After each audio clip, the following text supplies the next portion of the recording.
இந்த வெங்காயத்தை வச்சு எல்லாருக்கும் பிடிச்ச மாதிரி சுவையான வெங்காய கிரேவி செய்ய போகிறோம். வாங்க எப்படின்னு பார்க்கலாம். அப்படியே மறக்காமல் ஒரு லைக் போட்டுருங்கப்பா. அரைச்ச எண்ணெய் ஊற்றிக்கலாம்.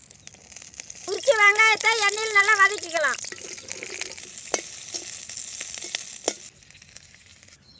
கொஞ்சமாக மரச்ச எண்ணெய் ஊற்றிக்கலாம்.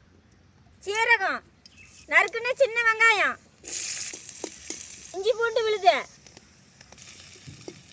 அரைச்ச தக்காளி, மஞ்சத்தூள், மிளகாய் தூள், கறி மசாலா தூள், கல் உப்பு, கொஞ்சமாக தயிர் சேர்த்துக்கலாம். வதக்கினா வெங்காயத்தை சேர்த்துக்கலாம்.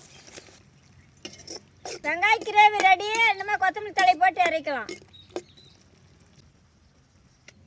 எடுத்து சாப்பிடுங்கம்மா.